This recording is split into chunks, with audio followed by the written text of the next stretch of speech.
Tonight, the final frontier takes over as we take a look at the latest episode of Strange New Worlds, then we'll follow it with a comprehensive look at Star Trek Online. All this coming up right now on The Writer Brothers.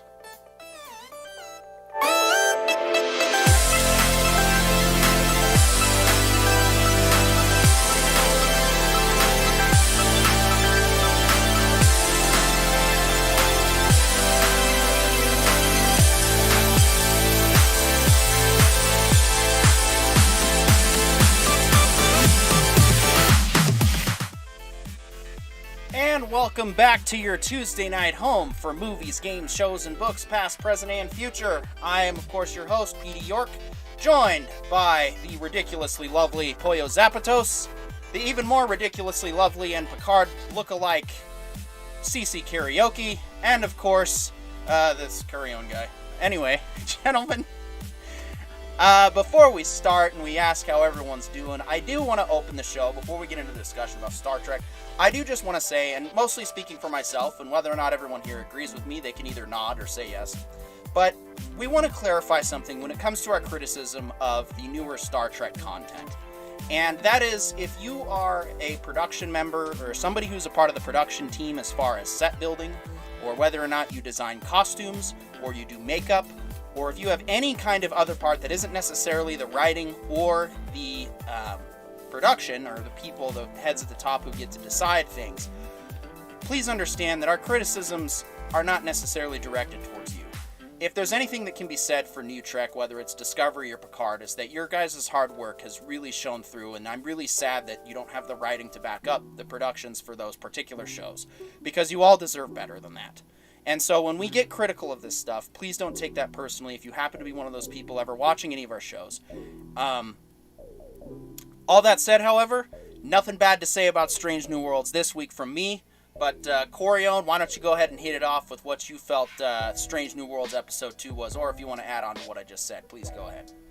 Yeah, well, just to add on a little bit here first, honestly, look, the sets themselves from a build perspective, the makeup from a actual, like, artistry perspective, all of that looks great. The stuff I think most of us would have concerns or questions about is not necessarily the actual execution, but more the decisions that led to that execution, which is well beyond, some of the very talented people that do work on the show.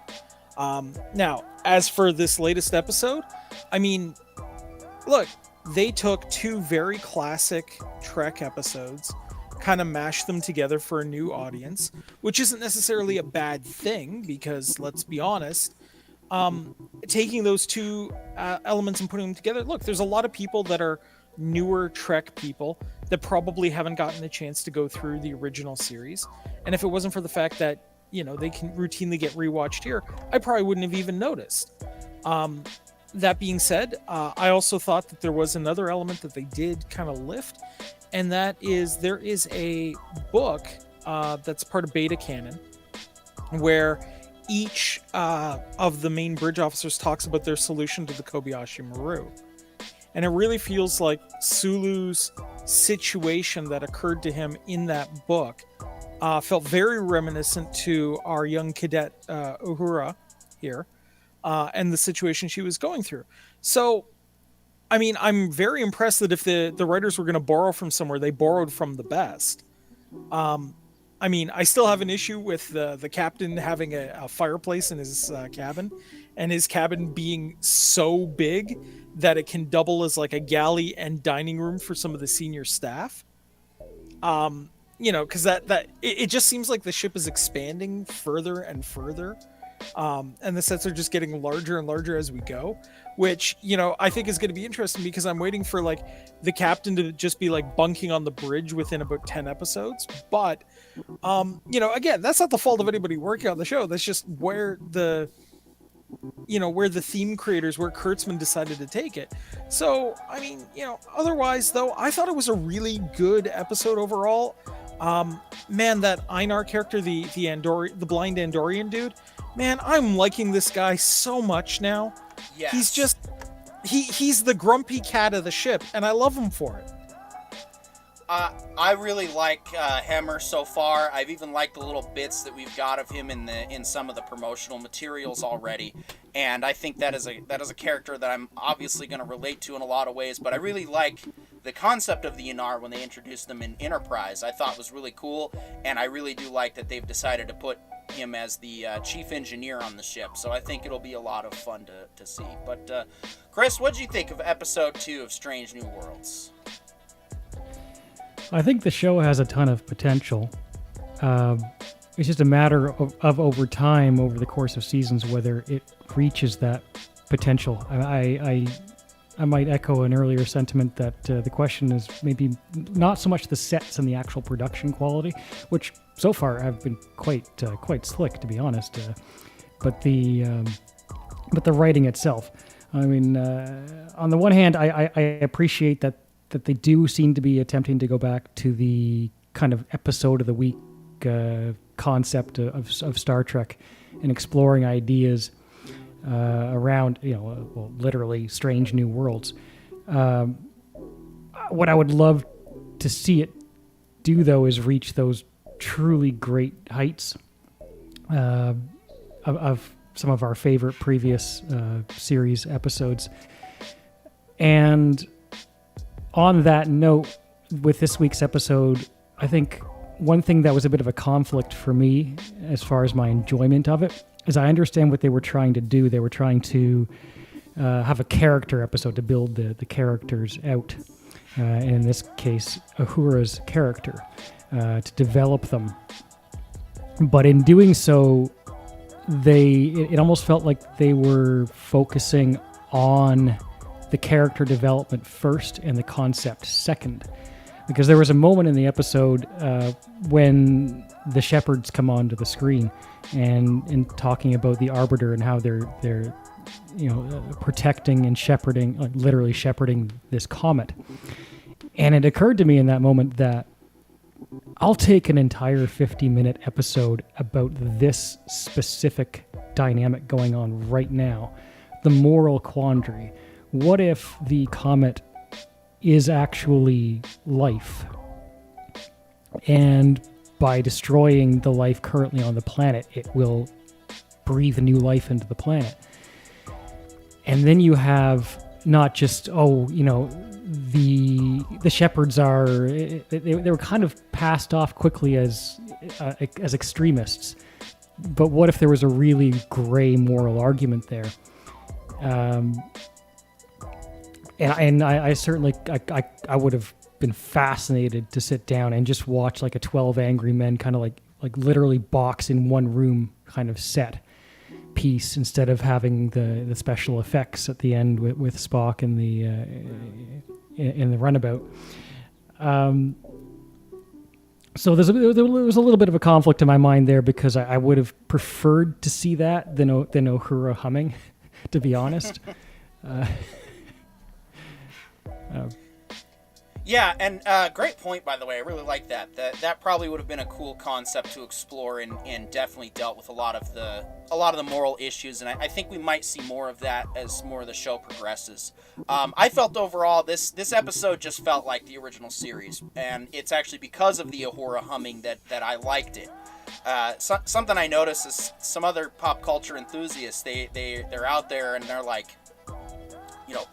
They see it feels like some fans, and I'm not going to point names or fingers because everyone has difference of opinions, but it seems like some fans just hold on to Balance of Terror as being whenever they think TOS, which, don't get me wrong, is one of the best sci-fi stories ever told, whether it's, and I don't mean just in Star Trek, I mean in all of sci-fi. It's really good in that regard. But then they forget that Spock's brain and the naked time exist. And I think that's always important to remember because Trek has always had a certain amount of cheese in it, and not every episode needs to be cheese per se, but the thing about having all the colorful sets and the colorful optimism is that you're going to have those silly moments. There's literally episodes of TOS. There's one episode, I can't remember the name off the top of my head, but I remember just kind of feeling a little awkward because it closes with the entire bridge staff laughing, okay? Like, who's flying the ship? Everybody's laughing at their consoles and whatnot. Now, some fans might argue, well, that was the 60s. Okay, so your argument is going to be that was acceptable for that time period, but now you can't accept a newer, updated Star Trek? Go ahead, Corione. Well, even just more modern Trek had it. I mean, take me out to the station or whatever it was. Take me out to the Holosuite, one of my favorite DS9 episodes. Right? I mean, that episode not only ended in everyone laughing, but them, like, literally punking a Vulcan captain, right? I mean, if you're going to have they not only were joking around and having a good time, but, they also kind of broke protocol in, lieutenants and ensigns, kind of mocking a captain, right? Well, and that's kind of stuff that you can sort of get away with, coming from the military perspective of different units and different chains of command, and it also circumstance is key. I mean, some officers, and I'm sure John, you could probably testify to this, they carry themselves like just because they're an officer they're automatically awarded respect, and it's like, well, no, if you're a dick you're gonna get called out for it, and you can't just be you can't be a dick to other people's subordinates, and especially like there's officers that have gotten in trouble and even so far as kicked out because of mistreatment of other people's personnel. So yeah, no, that's why it's like under Sisko's command, yeah, he doesn't mind them mocking him because the Vulcan was trying to prove to Sisko that because he's better at baseball, that somehow made him better than Sisko. And yet Sisko's point was, it's not about winning or losing, it's about having fun and enjoying the game. And you're so stuck up you can't get it. But enough from me. Pollo Zapatos, aka John. Why don't you give us what you thought of Strange New Worlds Episode 2 and why you thought it was terrible? I'm just kidding. Yeah. Oh, totally. Yeah, I totally get what you're saying. We can't hear you, buddy. Yeah. See, that's what I love about this show, is that we be so relaxed enough that if technical problems happen, it's not a big deal. Because it isn't. We're here to have fun, and we're here to talk about Star Trek. I mean, not everything has to be Suits and CNN, Yeah, it's not the McLaughlin group, right? I mean, I didn't quite hear that, sorry. Yeah, it's not exactly the McLaughlin group here, right? I mean... yeah, and that's just it. Like, that's what I want this show to just kind of be enough casual, but enough, we got some professionalism. So I'll just keep going then. So yeah, Strange New Worlds, I think, is still off to a good start. I think we still got some good episodes to check out, and I really like everything about the show. My theory, I believe, is still intact, even though we did hear Spock laugh during the shuttle portion. I did think that that was because, he's in the shuttle and he probably thinks he's gonna die, and sometimes when you're in absurd situations like that, or when things do go horribly wrong, all you can do is laugh, like right now with John's sound not working. Anyway, good? Can I be heard? Yep, there you John, we got you. Now you're coming in. Let me just check your. Yeah, I think so. There you Am go. I here now? Welcome Yep. to the show, Pollo Zapatos. Okay. Now, what did you I don't think of know Strange New why I Worlds lost episode sound on 2? this one though.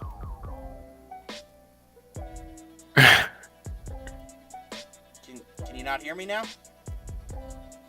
I think I've got it. I cannot hear my other side or hear you coming in through my ears. But what I thought of this episode more than anything was that it felt like a nice jump back into the slow pace where it didn't really have a lot of like major twists. Like there was more interesting and like personal development and discussion, and it actually kind of did feel like military life, but it didn't feel overdone or oversaturated. Yeah, I will say this.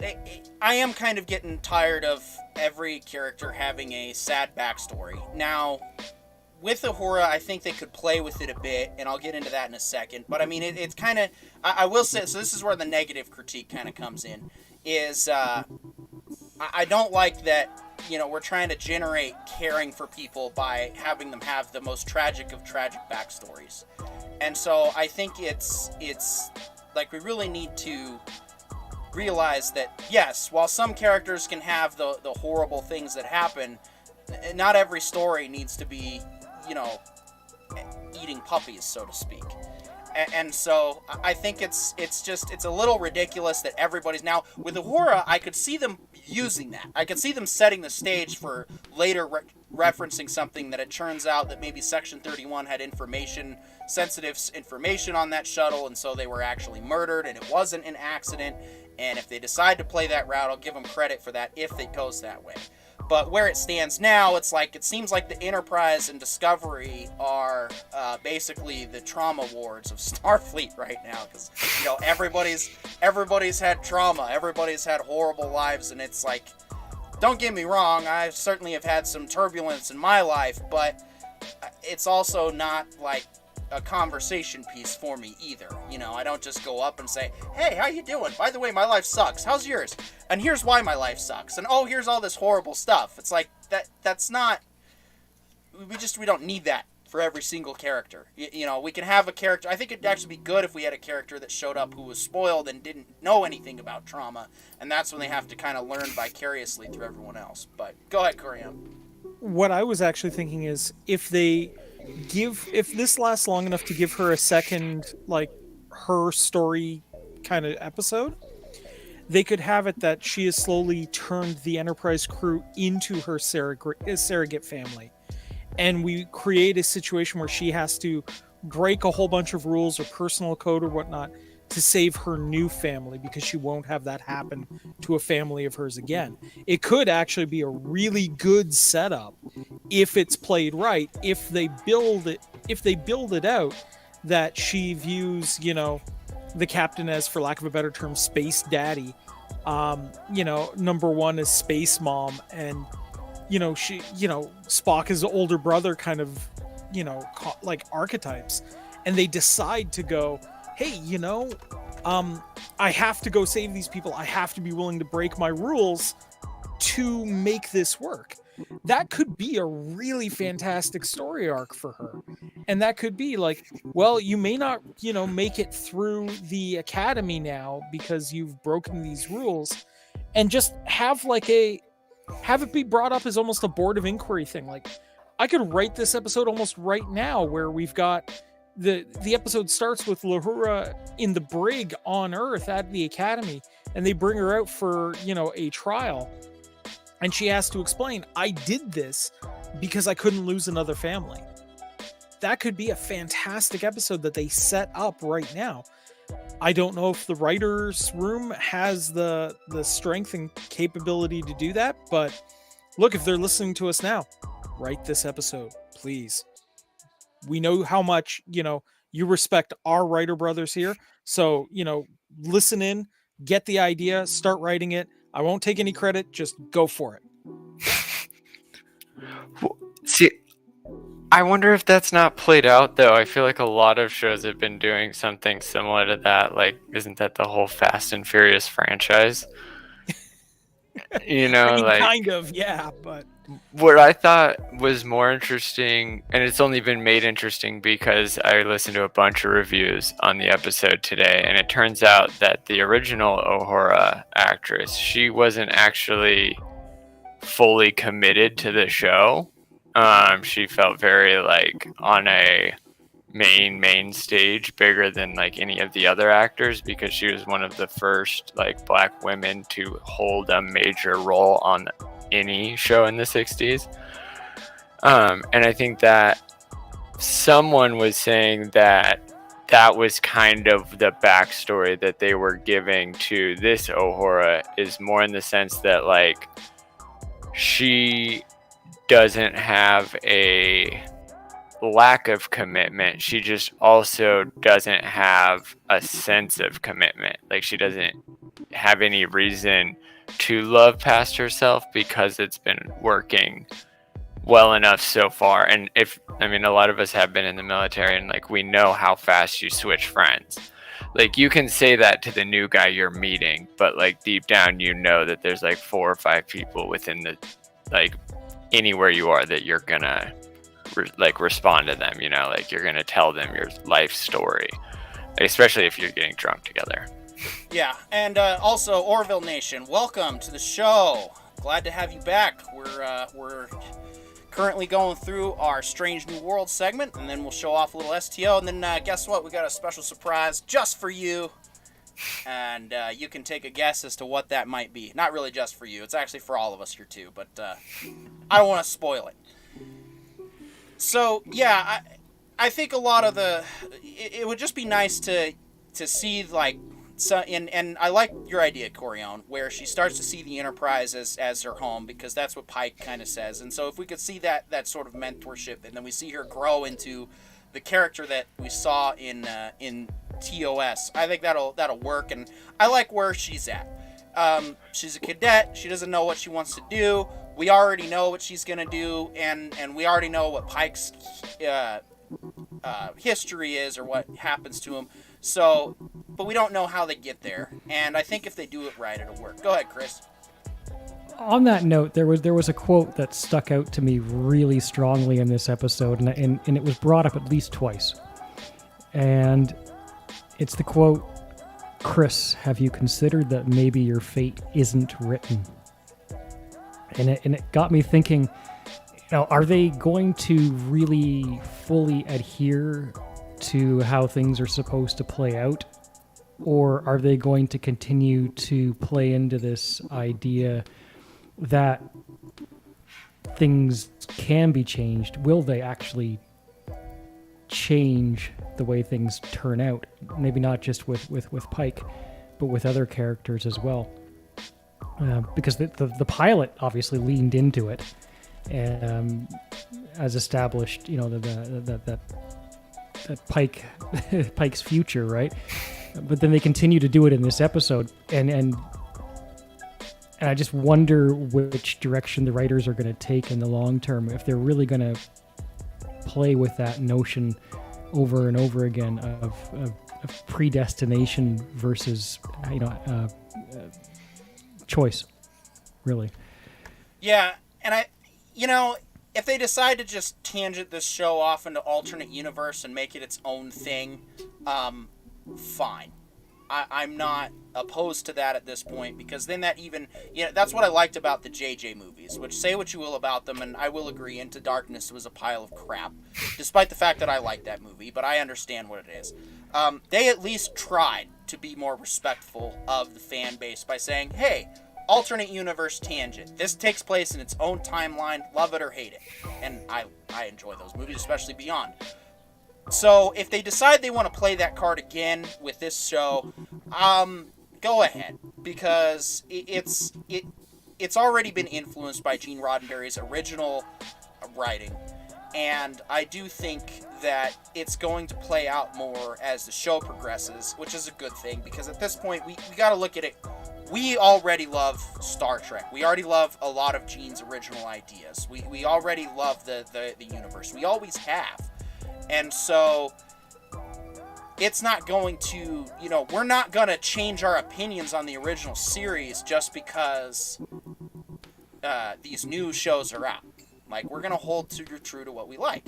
And so if they want to make this its own thing and create yet another timeline and then set the Discovery and all that stuff in its own timeline, which was kind of hinted at supposedly by The Guardian in, I think, season 3 or season 4 of Discovery, which I don't have exact clarification because I don't care. What was the big event in episode 1 that was showing the relationship to Discovery? Was that some, like, black hole event? Yeah, so, an Orville Nation says, JJ got too cute with Into Darkness. Yeah, I can agree with that assessment. Into Darkness was just, it's got a lot of great visuals. My problem with Into Darkness is that is the exact villain that I, as a child watching Star Trek II, saw in Khan. Like, he was the epitome of the Sherlock Holmes type character, and then to have him played by Sherlock from the BBC series, like, for me it lined up too perfectly. But like, if you rewatch it with an actually like learned mind, that's not the Khan they were actually showing off. Well, and personally, like, Into the Darkness villain comes off as a Star Trek II tribute film. And if you look at it like that, and then you go, like, if you watch Into Darkness and then you go watch Wrath of Khan, you really see how Into Darkness is just better. Or Into Darkness has kind of made it better. My mistake. I totally misspoke there. It is not better. What my point is just more that, like, Orville Nation's completely correct when he says too cute, because, like, my young, unlearned mind didn't understand the full scope that, like, was originally being portrayed by Khan's character, because he actually would have been better if he was played by the villain that woke him up in Into Darkness. Like, if he had been played by that guy would have played a much better Khan. Peter Weller, he did a great job in the movie with what he was given. But we're not here to talk about Into Darkness, we're here to talk about Strange New Worlds. True. John, you had a big question about the first episode, which we'll recap for other people watching. The event in Discovery is basically this convoluted plot that unfolded in season 2 of Discovery. Basically, it required them to go to the future, and so that's when they get sent to the 32nd century. And so all that battle that took place between the Klingons showing up and the Kelpians arriving and all of those other species and all that fight, that's why they were able to find the warp drive technology by observing it from a distance. That is the perfect nexus point for the new Divergent universe. Like, just like with the J.J. Abrams film, the explosion of the sun created a black hole. They got teleported back to Kirk's dad, killed Kirk's dad. Kirk becomes Kirk. And that's a whole new line of it, like a whole new universe. Vulcan gets destroyed. So I think this was their softer deviation. And that they didn't very blow up well Vulcan could in the be, first because, I mean, if you follow Primeline Theory is depending, well, and there's several different versions of Primeline Theory, but one that I believe has been, that most fans of Star Trek agree, is that there is the set prime timeline. Mm-hmm. And any deviations at any point in that timeline where there's any kind of time travel will immediately segue into a completely separate reality. And there's typically no going back to that other reality. So, yes, we can still have Prime Trek be just TOS, Deep Space Nine, Next Generation, Voyager, don't know about Enterprise, but we could have those first 4 Star Trek shows and then the movies just kind of be their own thing. And then yes, whereas 2009 Trek introduces the concept of new realities, then we have that kind of same thing playing out. And it's possible. I think of it as kind of like if you think about any book and story, you're always technically writing it from the end to the beginning, right? At some point, once you know how you want the story to end, then at that point you are now writing it backwards. And it's so, like, if we think about it, these are like, if we want to really just forgive the writers of this, this is like very, very telephone gamed information from the very end of the Trek verse, and that they read one of the worst books to autobiography, the captain of the Discovery, or not autobiography, but biography, the captain of the Discovery and all those ships.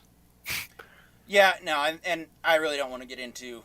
So going back to what I said at the beginning of the broadcast, that's how we can forgive the like complete lapses in judgment. Episode 1, but that's all I want to say about it. And I'm just glad. I'm really glad that they actually listened, because Anson Mount is an amazing Pike, and so far I do like all the rest of the cast of characters. I'm curious to get to know some of them. I really don't want to have to go to therapy to find out about all their backstories, but we'll see how the rest of them play out. Like, seriously, I think... Well, I think you are missing something about the whole therapy thing. Is like, if you remember, anytime you met a new person, after you guys worked 8 or 12, 15 shifts together, suddenly you guys were sharing the darkest secrets of your reality. Depends on the personality. I've also met people that just don't even talk about anything, and they see. I have yet to meet those people. Place friendship, which is fine. I know, but like I tend to be more of one of those people, but almost everybody opens up to me after enough shifts, especially in the military. Right, and I like to have a reasonable balance of here's all my problems in life, but also here's life itself and how we go forward is what I care about, and that's I am not defined by my past. I'm defined by who I choose to be today, and who I try to be today and who I choose to be tomorrow. But anyway, that's the weird thing is, like, more than anything, it is. I think this is what the problem is, and it really feels more like trauma therapy, is because most of those stories that I've heard are almost always told as a like a brag. Like, I've heard some of the worst stories I've ever heard were people trying to like see who had it worse. Like in Deadpool, when they introduce each other and they're like, "I lived in a box," and he's like, "Oh, you had a dishwasher." And like they're trying to talk about how bad they have it. And I remember all the time in the military that would happen, is like people would try to one up each other with terrible stories, but it was always like more of a brag, which in TV it just really more feels like a cry, like they're having a quick cry before they go onto the bridge. And that's kind of like the disconnect, is like people share their traumas, but almost always they're bragging about it. I hate to inflict this on you as a suggestion, but you may actually have to just watch Star Trek Discovery at this point. But anyway, not that. I watched the first season, but I know I just and it was the tartar thingy that just killed me. Anyway, real quick, Orville Nation says, you guys got a great thing going here. Thank you, Orville Nation. So do you, especially being here to help us with that. And Maria with T and Telly has also joined the conversation. Once again, welcome back to both of you. Thank you so much for your support last week. Thank you for your support again this week. And of course, we will try to return the favor any way we can. I just want to say, Orville Nation and Maria with T and Telly, like, guys, sub to their channels too, because they have some amazing content and are really, really good. And Orville Nation goes deep into the Orville info that we've gotten. I think deeper than I've ever seen anyone go. And I used to watch Egotastic Fun Time all the time. I mean, Orville Nation is an incredible resource. So check him out. Check out Maria with T and Telly. She's phenomenal. I love her takes on stuff. These guys are just amazing. So, get out there and give them a view too, because they really deserve it.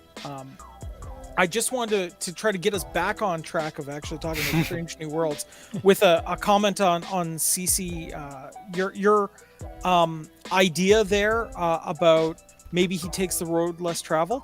They could very easily turn that into like, do you remember the TNG episode Tapestry, where Picard gets his alternate universe?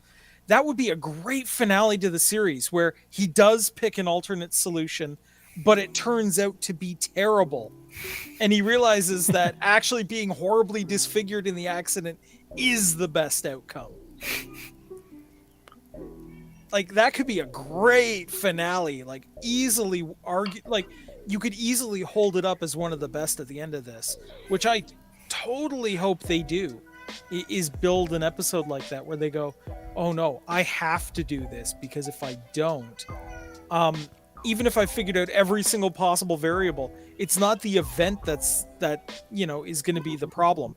It's 10, 15 years down the road where I'm alive and in charge of something that I wind up screwing up so badly that I basically wreck the Federation by doing this.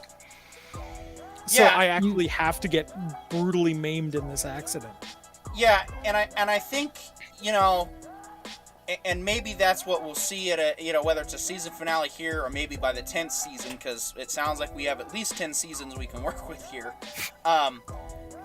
And then from there, the show can diverge into its own thing, where it's like, okay, here's the alternate universe with Pike if he didn't get, in the accident, or if Kirk died or something. I'm open to anything at this point. It's Star Trek, and if it's all Gene Trek, whether influenced at least 50%, I think it's going to be worthwhile, and I am enjoying the ride so far. And I do want to say, yes, we did get we got a nice helping of Enterprise porn this week, and I certainly enjoyed every minute of it. I get it. You're used to oh, my stupid cat knocked down my ship again. We're used to the slow drawn out angles as the ships fly by, because they were limited to models. And you know what? There's nothing wrong with that. I'm not trying to bash the Next Generation or the original series or any of the movies that had to require, using old style models. I actually like what the Orville did with when they did both static model shots of an actual model, and then they combined the CG. I think that's also what helped a lot with Star Wars The Force Awakens as well, was the fact that we combined both classic effects with CG effects. And so it was really cool and I think that's really the way forward for any show, is to try and keep productions that can utilize both. That said, however, I really love watching the Enterprise just be badass in motion. I think it's really cool. That ship has been around for so long. It deserves the attention of having those epic space battles. But also, I wouldn't mind if we did have a couple of episodes where all we do is get a couple of quick flybys, and that's it. Because there's something to be said for that kind of art of storytelling where you don't have to rely on the ship all the time. At the same time, everyone kind of forgets the ship is a member of the cast as well. So it's nice that she gets the spotlight too. Real quick before you say your thought, John. Orville Nation said, Maria and Orville are having a chat, which yeah, is perfectly fine. I'm not trying to sorry guys, I'm not trying to call you out or make it awkward. I just wanted to make sure you all were there's a contribution to the discussion, but otherwise feel free to chat back and forth. This is our hangout time. This is our relax and talk about Trek or whatever's going on. And yes, it's actually the son awesome. is not a fan of me either, as you can tell by my beautiful sour cream complexion. No, don't apologize. Do not apologize, please. We're just happy to have you guys here. It is really awesome that you guys are chatting in the comments. That is something that I love to see, just people being themselves and having their own conversations. Unlike most school teachers, I think side conversations are the most important conversations. And you guys can have us in our ears while you type. Like it's the same as taking notes. So don't trip at all. Don't feel bad. I always encourage it too. The whole point, I think, at least in my observations, is that a successful live stream will have a community that builds and makes friends with each other in the chat and on screen. That you come to the stream not just to see us, but to see your friends in the chat. Yeah, I've always looked at live streams as like the discussions you would have in the comic book shop or in the hobby shop, where everybody is here because we like roughly the same stuff, but we all have our own different takes and our own unique takes on stuff. And if there's a conversation to be had, like, guys, have it, because if anything, it could lead to something really cool coming up for other people. And we all learn and we all get to grow and we all get to do cool things. And I think that's great. So yeah, chat it up. Chat about anything. Let's keep the politics to like a minimum to none, though, please. We don't. Yeah. Escapism, a little bit of yeah, escapism. we here. are a bit of an escapist channel, as in that's our primary purpose here. So, but Carry yes, On and I were discussing it. We're more focused on galactic politics than single planet politics. politics so that actually matter. Yeah. Yeah. Yeah. Exactly. So no, we try to be, and I mean, eventually, we'll open up. The Writer Brothers is probably gonna, I envision Shabean, this welcome. growing into a real brand and having more types of shows. I mean, Corion and I are talking about, whether or not he hosts a show under our name or on his own. We do want to incorporate that, and we'll be promoting that in our philosophy. We do have a couple of Shabeed, welcome to the discussion. And Maria says, I keep hearing people being super upset about Strange New Worlds. I wonder if they were surprised, or did they think that having the name Star Trek, people would love it instantly. Boom, agreed. This chat will be effing packed in years' time, guys. Absolutely, and that's what we want to get to. Regarding Maria's comment, though, I do want to say that it goes both ways right now, because I think there's a split between a lot of our other fellow pop culture pundits that and I was saying this earlier in the show, but since you guys joined the discussion, I'll just refresh what I was saying. I'll just restate and reiterate that it's like it feels like some of them go out of their way to hate the show right now. And I feel like some of them are just really reaching because they despise Kurtzman so much that they don't. And this goes back to my comment, my opening statement about people who are on the production. Guys, the other thing we have to keep in mind and keep perspective of, those are people that put their heart and soul into the production of this show. Whether they're costumes, whether they're sets, all that stuff. So that's why we need to, I want to keep our criticisms directed at the problems. That's why we call ourselves the Writer Brothers, because we primarily care about the backbone of any part of storytelling, and that's the writing. And if the writing sucks, it ruins it for the rest of those people. And then, of course, they want to run their stupid buzzwords and all that stuff. And so, yes, I can understand people not instantly loving the show. I see your point, Maria. You don't have to love this show. My point, however, and I think Orville Nation, I watched it on one of your episodes recently, where you wanted to take a more objective and positive look at this show. And that's what we want to try and do overall here, is we want to try and see where we can find the good in stuff. And if we can't find the good in something, then we just aren't going to give it attention for a while. We mentioned a certain other Paramount property based on a video game. We don't talk about it because we don't like it. And so far, everyone's consensus is the same there. And I think as far as what you're seeing, Maria, in terms of Strange New Worlds receiving a lot of negative feedback, I think what Parker is onto is definitely true. I actually watched a pretty diverse response today. I was looking them up through on YouTube, and I was trying to refresh and just get different things each time. And one of them was from a former executive in the broadcasting industry. And he got really frustrated with how simple it was for him to follow the format. And in my opinion, I was like, Paramount knows what format is. Like, the other one that we don't discuss feels like they have no idea, but then this one, like, this guy's critiquing it for being obvious, but I didn't notice anything until he pointed them out to me in his critique. Like, I really felt like I was taken on a journey, on a fun adventure in both episodes. And sure, it was like, the odd thing is the music. It's a weird, like, they're pretty bold with taking on, like, fun science in the sci-fi genre, especially with Trek nowadays, like messing with microorganisms and their potential existence in space, and then now like music potentially guiding the universe through predetermined and all that. Sorry to interrupt. Shabean in the chat said, I'm probably the only person on the planet who has not seen Strange New Worlds and basically has no Star Trek knowledge in general. Well, Shabean, I'm going to be honest, I kind of envy your position right now, because you have an opportunity to dive into one of the richest lores in all of sci-fi right now. And quite honestly, if you were to just start with Strange New Worlds and decide if you want to like more Star Trek from there, I think you'd be off to a good start, personally. I think this is like I said, this is a great show to bring in a new audience, but also the writers did say that they rewatch TOS, and even some of the actors rewatch TOS to get into the style of that era. So there's a lot of attempts here being made to try and make this a blend of classic Trek, while also, yes, we're going to be stuck with the modern Trek. There's just no getting away from it. And I do think that at this point, we've talked about Discovery in episode 1. Episode 2, there was I don't think there was a single reference to it. And I think they're moving away from it to make this show its own, which is what they need to do regardless. Even if this was going to be somewhat more integrated with the other Trek properties, it still needs to stand on its own.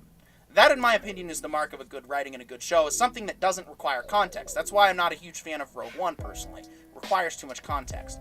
But, Shaybeen, back to what I was just saying about you before I got off on a tangent. There is plenty of stuff. You can ask anybody here on this chat or in this channel any questions about Star Trek, where to start, where to do. But if you were to start with Strange New Worlds, I think you'd be off to a good start. Go ahead, Corion. Yeah, so I think a lot of the negative stuff that Strange New Worlds has right now is inherited, right? Because at the end of the day, I mean, yes, this is kind of like the guys who seem to have an issue are making a lot of fruit of the poison tree kind of arguments that because Discovery, I mean, a lot of people can argue Discovery was just not good. And because Picard has not been that great, that they feel that this is just more of the same. I don't know if it is yet. And that's I think a good thing. Because if I could have seen the first episode and went, yep, this is more Discovery, I'm out, then I would have said that. But it doesn't look like it is. It looks like there is a good potential here for this to be the diamond in the rough. Yeah. And I think I'm willing to give it the try. I'm willing to give it the attempt to give it to it. In my court of my personal opinion, Kurtzman right now, I mean, he's out on probation, I suppose, because of Strange New Worlds. If he screws this up horribly, yes, I will drop it like a stone. But if he keeps on the current path, I think I'd let him have, okay, so you managed to get this one right, as the highest compliment I can pay him. So I think we need to do that. I think we need to be mindful of the artists and everything involved enough to say, okay, let's judge the show on its own merits. Let's not necessarily say, let's not judge it based on the weight that Discovery and Picard are putting on it per se. Let's see what they do. Let's give them the opportunity to succeed or not succeed and see where it goes from there. You can take this for... Go ahead. You're gonna say you take this for what it's worth.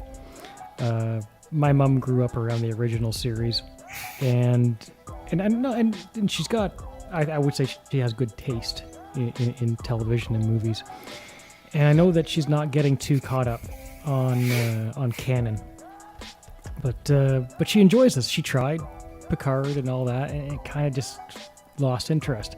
And her comment to me was she really appreciated that the tone of this new series is going back to the original series, and I think that is it's going to help the show to have a lifespan. Now, it still has to put out some bangers. It has to, it has to be good. But I think it will buy the show some time and some viewership for sure. Yeah, and Maria, if you haven't checked out, or maybe if you're just waiting, John's actually pulling up the first episode of Strange New Worlds on YouTube right now to share that link in the chat in case you missed it. But they did put the first episode out there for everyone to watch for free, and we'll get that, so you can watch at least the first episode without having to worry about a free trial, subscription, any of that, and just go from there. I definitely think that this show will stand on its own. It already is, in my opinion. Anson Mount is the reason that this show has any chance at all. Because it helps to have a great captain. He is, Pike was already an established character that he just kind of brought his own version to, and it works. I love it. I love every second of Pike on the show. So, but I'm also starting to like the other characters. They're starting to grow on me. I do like what they're doing with Uhura, and it's not unrealistic. So, some people have said, oh, you know, what are the odds that she would be on the Enterprise as a cadet before her time as a lieutenant? Pretty good. I only served on one ship, and I did 2 tours on it. So it's not entirely unrealistic, and if Uhura is as good as what she... which she is as good, and then of course she's going to end up on the Enterprise again. The Enterprise is the best of the best. It's the show that, it's the ship that brings Starfleet's best together, and so that's why it works. And of course, we will now welcome to the chat to possibly close out, or at least start closing out our Strange New Worlds, Mr. Brandon Devilcry 3 DC. How are you, and what did you think of episode 2 of Strange New Worlds? How am I? Ooh. We'll not go down that road on stream. This is not great. My day's been whack. My morning in particular, which John got a picture of to see. I lost my mind this morning. As far as episode 2 is concerned, fortunately, since I was driving around, didn't really have the stream up, so I'm not sure what all was said exactly. Oh, just share your thoughts. So, I mean, I don't know how this compares to older Star Trek. As I've said before, I haven't watched too much of it. It's been a while since the period of time I did actually watch a decent amount of it. The episode was definitely, I would use the words paced out, if not a little slow. I didn't dislike it. I mean, I still enjoyed it. I mean, obviously, you kind of run into the problem when you're trying to introduce a character and make a point of why they're good at what they do, that you run into a problem that only they can solve. Though I do like how some aspects of that were approached, like the fact that, you know, she's like, I've never, like, we're screwed, like if we have to rely on me, we're doomed. I've never done this before. This is a first I've ever been out, and we are probably going to die. And Spock's like, it doesn't really matter if someone else is better for the job. Like, you are the only one here who can do the job. So you do the job. Or at least do the best you can do. And if we fail, we fail. So I liked that. I liked that, like, not only did they, like, build on this character, you see, you also are, the audience is also getting to see, like, Spock and, like, better understand, like, the thought processes he is having, just like she is, because you're kind of in the same boat of, like, you know, he's very, especially because of his race, they're very blunt and straight, so it's hard to tell what they mean behind things without thinking about what they're trying to say. So that I really like that. Like, that was part of my favorite part, was actually seeing, like, Spock didn't have character growth, but you saw the, like, effects some of the crew has had on Spock, or at least Pike has had, and how he means the whole factor of, like, he meaning well, but people not necessarily understanding what he's mean. Like, she totally misinterpreted what he had said in the beginning too. That threw me off when she was like, "You said you didn't want me here." That was like, that's not what he said though. What he said, if you don't want to be here, there's people who want it badly, and you're taking up the spot when you don't really want to be here. Like, that's what he said. And, you know, less words, but that's what he said. Not, well, you shouldn't be here. You're doo-doo, like. But. Well, yeah. I don't think it was less words, actually. I think you were. It might have been those words, like. Yeah, it was pretty close to what he originally said, and I think that was something that really pointed to interpretation. Mm-hmm. Because I heard somebody on one of the reviews I listened to today was talking about how at the end of the episode, Spock responded back to Pike, ha ha ha ha. I guess in the worst of times you laugh. And a lot of people were like, wow, that really felt forced. Like, they were doing, like, a really bad write-up. And if I, like, really think about it, it was so forced, only a Vulcan would mess that up as far as time and place goes. Yeah, like it in the sense it's forced. Like it for that character, it should feel forced. It should not. That character it shouldn't should have laugh made like you that and be like, uncomfortable. "Oh, he's one of the guys." It's him trying to understand that, and like he's been hearing this all throughout this episode of like sometimes when things are so bad you have to laugh, and it's fucking And, Vulcan well- trying to laugh. Well, like the worst Well- part was like the reason that he was called like people were calling it cringy and stuff was because of like the timing. Like as far as worst moments in the episode go, it was like the least. There was like a minor communication disruption. He's And- in a Yeah, shuttlecraft. It wasn't. And so like he was saying like in the worst moments that's when you laugh. And so that's why I say it felt only forced enough for a Vulcan to do it, is because like he waited until the end of the moment to laugh about the total moment. Yeah. Well, and we don't exactly see what happens to cause that. Like the show Yeah. actually did. I gotta give credit here. True. They did a True, very true. good job of kind of letting a few moments pass where we've seen him fly off, and then all we see is the bridge crew sitting there in suspense, wondering what's going on. And the next thing we know, we hear him laughing, breaking through the comm, laughing. It's not entirely like Ethan Peck's getting a lot of flack for his portrayal of Spock because he's not Leonard Nimoy. Okay, this is not Leonard Nimoy's Spock Dude, yet. he looks dorkier It's than the Leonard same Nimoy. stupid argument. He's like over a why they didn't have Han jacked Solo but and Solo. dorkier Leonard Nimoy. Okay, he's young. He's inexperienced. He's learning. He's not Well- there yet. He's not to that point. And so for me to hear him laughing over the comm, it still supports my theory that when Vulcans are in public, they act one way, but when they're in private, they're a little bit more relaxed. And by private, I mean with no other species around, not necessarily like Vulcans in general. Well, So and, for him and to, I say for him to think he's gonna die, and he wants to spend his last moments happy, I buy it. I accept it. no, It and makes that's what I'm sense. saying though, is it felt like it could have even been that he wasn't about to die. It was just more that it was until he had finished the moment, then he evaluated the moment, and then he went, "Oh, I did almost die." Ha ha Yeah, ha ha. like which feels more, especially because like earlier he even says like when she starts singing, he's like, "Oh, you're singing, you're nervous.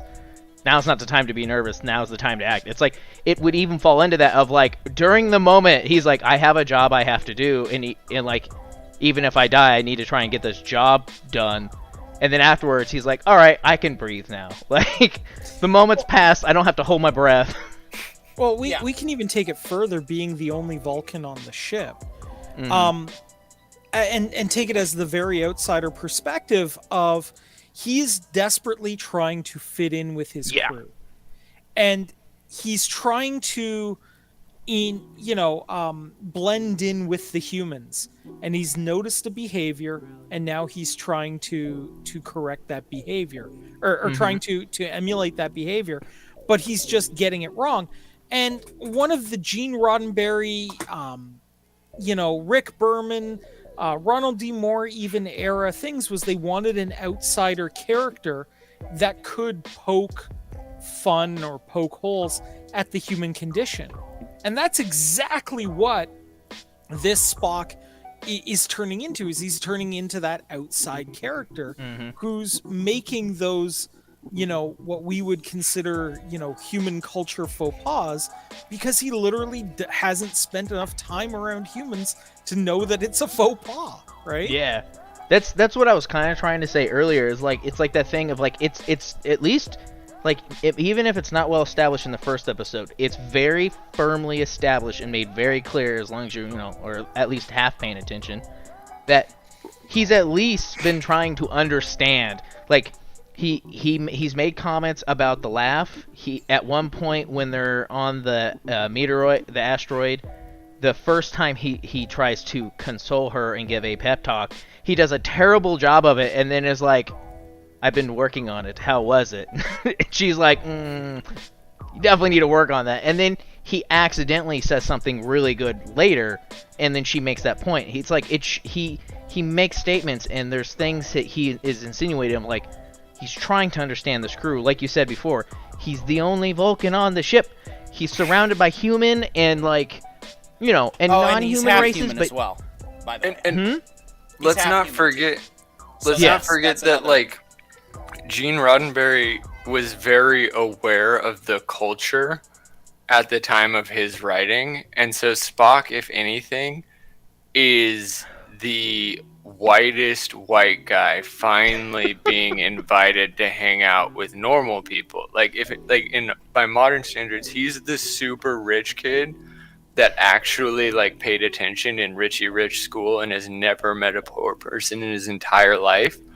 And he said, "Screw you, Dad, I'm joining the Marines." And now he's like finally around poor people, and they're way different than he expected.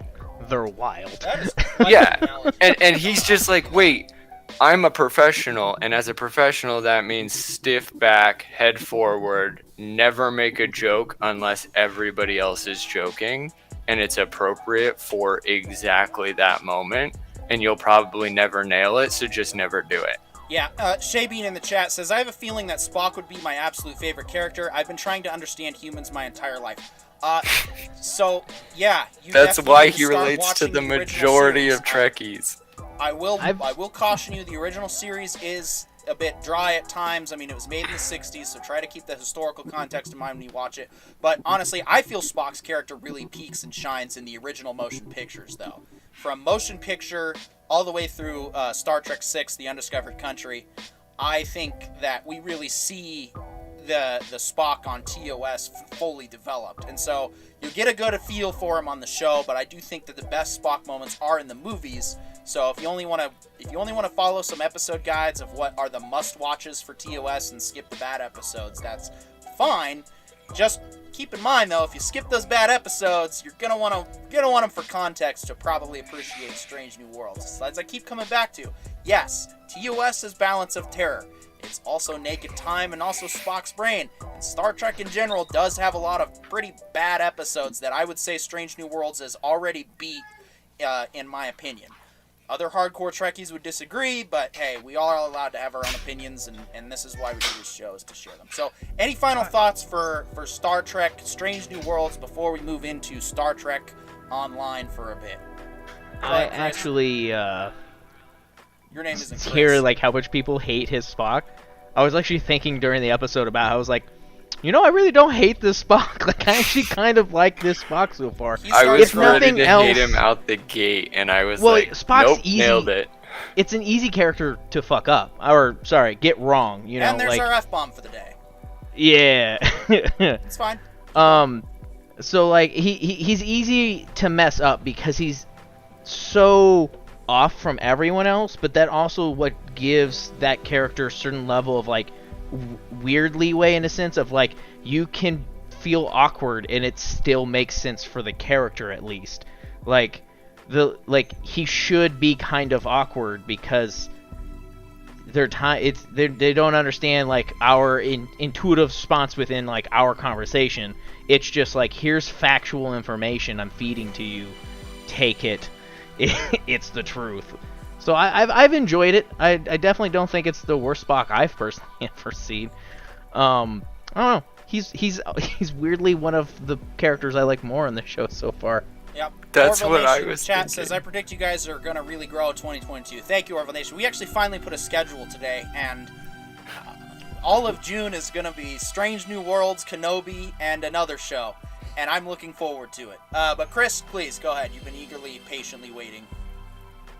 My final thoughts here is I'm curious to see how much they'll lean into the levity, because especially in the initial scene in the captain's quarters, I thought to myself, wow, this is just a little bit more like the Orville than what I would expect from say earlier Trek series. It's definitely not Picard ordering tea Earl Grey hot, and I wonder where they're going to settle with that vibe as the show goes on. Whether it's going to move away from the really serious symphony playing in the room to just a little bit more like throwing a carrot at the cook. Yeah.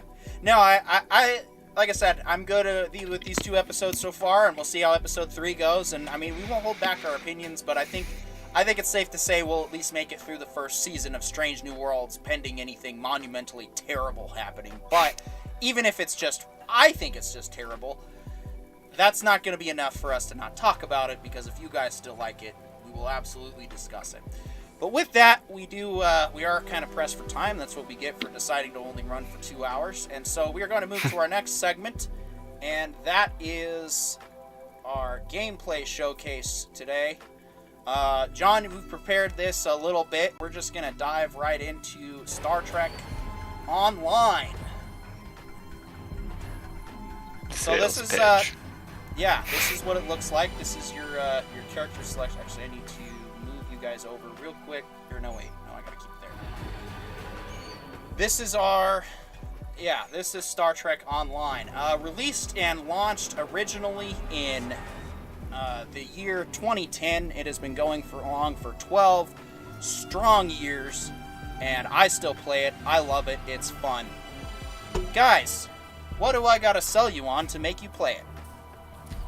Can we pick and choose what eras of Trek we want to play in? Like, for example, could I, in theory, completely ignore any plotline involving Voyager?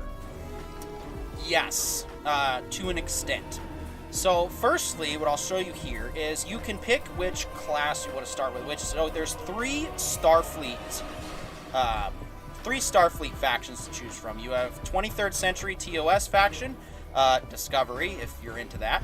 And then you have the game takes place primarily in 2409, 25th century, early 25th century. And so this would be your 2409 Starfleet right here. You can also do Klingon Defense Force, which is the opposing faction. The game actually began, the Klingons and Starfleet were at war again. But as time progresses, sometimes you got to learn to put aside differences again and return to the values that Star Trek VI taught us. But also, they've also fairly recently, in 2018, with Victory is Life, they added the Dominion faction, which is kind of fun to play. You kind of start 5 levels before max level, and you play a little bit of a Dominion story. And then, of course, one of my favorite storylines to play, the Romulan Republic. This game takes place just after the Hobus, or does take place with the Hobus star exploding, so that is considered a prime line event. But if you want to avoid the events of Star Trek Voyager, you can and cannot. What specifically were you wanting to avoid, Corio? Well, I was just using like Voyager as an example. Like, for example, could I completely ignore the Delta Quadrant, focus totally on Alpha and Beta Quadrant stories for the entire time? Could I like basically set myself up to just be like hunting Borg and running through Borg plotline, like anti-Borg plot lines the whole time? Or could I do something like, I don't know, I just want to stay in original Trek, like original Trek, like TOS era Trek, or like that kind of idea? Because we all agree that some pieces of Trek are kind of, we could take or leave, and we all have our favorites. Personally, I think I'd probably spend 99% of my time in Quark's bar in Deep Space Nine and not really care too much about not to care too much about TOS era. So I just wanted to know, like, am I gonna have to go through all of TOS era in order to get in next gen kind of plot lines in order to get to Deep Space Nine, right? So I got my 2409 character up because that's going to be the easier one to explain. So this is your episodes. One thing I want to address real quick, Parker. Your sound is coming in super choppy. We're uploading funny right now for some reason. Okay, I don't know why that might be, unless it's because of my I forgot to I also forgot one thing you guys need to be able to see. There we go. Alright, so here, now you can see. So here is your storylines, for example. So when you start with 2409, you have Nice. the Klingon War, and this was the original. So here are some of the original missions here. And then it just goes on down the line.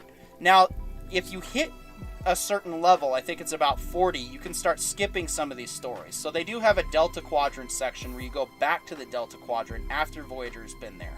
But if you have no interest in any of this, you absolutely will have the option to just skip all of it.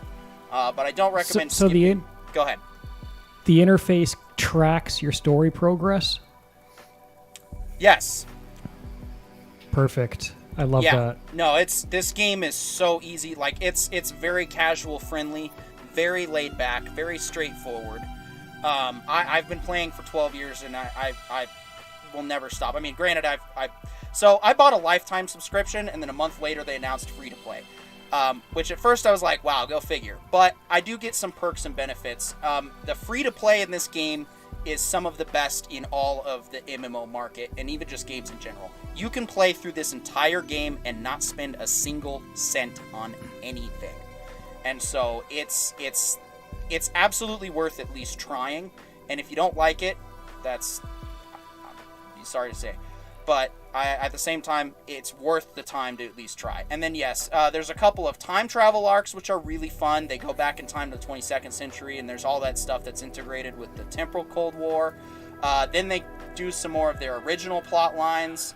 And then the best plot line they've had so far, the Gamma Quadrant, where we go to Deep Space Nine, which since Corion, you brought that up, I'm going to go there right now real quick and show you what they did in 2018 when they revamped Deep Space Nine. I would just say right off the bat, as we're in this loading screen, I'm the type where I'll play most games. The backside of that is like you have to also then get a hold of me to play the game because I can't guarantee I'll play on my own time. I have a lot of games like that where it's like, oh, I'll play this game as long as one of you are online to play as well. I mean, I've got a pretty casual. I mean, we don't. Like I said, this game is pretty casual, and I'm more than happy to help. If any of you guys sign up, we can definitely arrange playtime. So yeah, no, this isn't hard for me to boot up and play. Plus, it's available on Steam. So if any of you prefer Steam. But anyway, we're gonna take a quick look at Deep Space Nine. So they revamped this in 2018. They went back because they had their own kind of Deep Space Nine map, and server stability is probably going to be a little rough for now because we're still figuring out how to stream games better. So please bear with us on that. But they basically went back in 2018 and they took all of the blueprints for the original show Promenade, and they basically created a digital revamp or recreation of the entire Deep Space Nine Promenade. As you can see here. I love DS9 so much. I could just live me too. It's in my there favorite right Star now. Trek series. So yeah, same. It's and yeah, they added. So they only had like the first half to work with. So they kind of had to get a little creative to get a full, complete ring of the entire promenade. But look, you probably recognize this area in a lot of episodes. A lot of important conversations take place. You can actually talk to. Kern gets his memories restored. So you can actually talk to him. Tony Todd actually reprised the role, so that's cool. You can interact with Martok. You actually do a few missions with Martok as well. So they really just went all out for this. They even added the Bajoran Temple, and this is just one map, guys. So there's a lot of content to explore. Which, we won't be able to get to all of it, obviously. But since there's a consensus for Deep Space Nine, I will absolutely show off DS9. And so, yeah, you can pick and choose what stories you kind of want to follow, especially once you hit max level. You can basically skip all of them. You even have Dabo, which... One question I really have about this game, because I've wanted to play for many years, and I just never got around to it, is the Foundry. Because I would imagine that there must be some player-created storylines in that, which must be amazing. There were, and I played a few of them. Unfortunately, they did not have... 20 gold plus platinum. They did not have, and yes, that is actually Armin Shimmerman as Quark. He came back and reprised his role as well. Same with Chase Masterson as Lita. And then, yeah, they even had Aaron Eisenberg and Renee Agerbois, whose name I butcher all the time. They reprised their roles before their unfortunate demise. And yeah, they even added Morn. You can talk to Morn. And that's it. There it is. Nice. You can ask him all these questions, and he's literally Morn from the show. So they, like I said, you want to talk about a Trek product that has a lot of love and care put into it. This would be it. I refer to it as the unofficial Star Trek neutral zone because it's got all the eras. They cover all the content. They have all the Discovery era ships and whatnot, but you don't have to get them. They are not required to enjoy the game. And then they also redid Ops to look like from the show as well, which I thought they did a great job. One thing I've always loved, even in their older Deep Space Nine, they still had Cisco's baseball memorialized on the desk. There you go. So I always thought that was cool. So yeah, replica Deep Space Nine. There it is. If that's your incentive to play, there it is. Regarding the Foundry, unfortunately, they didn't. So as I was saying, Chris, they didn't have a plan to keep that going, and so by the time other people cycled out, they just didn't have the maps to keep that function alive, which is really unfortunate. It's something that a lot in the fan base want to see brought back, but it just wasn't so well executed to begin with because it was pretty clunky. I can imagine it'd be a very, very difficult thing to implement. Yeah. I would just imagine over the years that it was there, that there must have been some incredible story writing from the fans in the game. It was. There was actually, I'll even mention an episode that I played through, which was one that took place during the Dominion War, where you go back in time and you actually kind of have to help support the war effort, but in the background, and it was really cool the way they tied it in. Anyway, this is of course the glorious Constitution class. So yes, this is also in the game. They even have special weapons for it of that same era. So there's a lot of effort that's put in. Some of these ships are a little harder to get. Some of them might require more grinding. But like I said, you can theoretically not spend a single cent. They do events every year where they give away like 4 top-level ships. There's actually, currently there's an event campaign that's running this year where you can earn a premium ship like the one you just saw that I was flying in, the Miracle Worker flight deck cruiser from Discovery, or now Strange New Worlds, or you can get coupons. And then just to give you an idea, guys, of what the ship selection looks like, and I want to do an actual show on this at some point, when we have more time and segments, but one of the things I will say, so they do a lockbox system for a lot of some of the premium ships, but I've noticed that all the Discovery ships have been placed to the lockbox, whereas most of your legacy ships, so this was an updated version of the Equinox from Voyager that Hector Ortiz and Thomas Maroney put together. They're the two. Hector is the concept art designer and Thomas is the actual ship modeler, and they've just done a very good job of putting these ships to the game. This one, the Clark multi-mission, this was based on a Discovery, but they also revamped the Miranda as well. Oh, and this one, of course, the Grissom. Nice. Yeah, the space canoe. All of these, your average ship costs roughly $30 real if you really want one, but they also do a lot of bundles, and they also have discounts that come through. There's all kinds, and plus, once you play some of the game content, you might, you won't feel you'll probably be like, oh yeah, this is worth putting some support behind. So like they have this legendary Miranda class where they did a TOS style Miranda with a whole bunch of player starter stuff. So there's plenty of ways to enjoy the game, and I'm just going to show off some of the custom features real quick, and then we'll move on to our special segment. Just dock back into Deep Space Nine. Oh yeah, and you can also beam directly to Ops when you visit Deep Space Nine. You can probably tell by the theme of the current storyline that it involves some motion picture stuff, and that's actually a bit of the motion picture in the mirror universe right now. It's actually a lot of fun. I just played the new episodes that dropped, and man, the art team never has failed on this game. Let's just say that. Well, actually, been a couple of times they kind of screwed up, but overall, I mean, even just appreciating some of the work here is worth the time to try it out. But I'm going to get to the Taylor is over here. Any other questions right now while I try to get the presentation put together? I recall reading that some of the story in this game follows up directly from DS9 and the Next Generation in terms of the timeline. Yes. It seems to me that the love and care put into this game would make it very much not just a side project, but a very core part of the Star Trek universe. Oh, absolutely. Now this right here, they call it Space Barbie because it's the true in-game.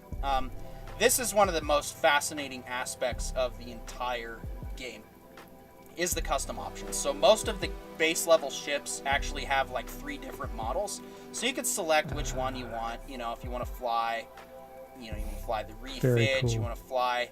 This was their version of the Constitution. Excuse me, my voice is deciding to give up on me. But then they also did a couple of other different designs, the Exeter, and then they most recently did the original concept for the Star Trek Phase 2, which of course led to the motion picture design right here. Well, this is what's even cooler, guys, is I can actually customize each piece however I want.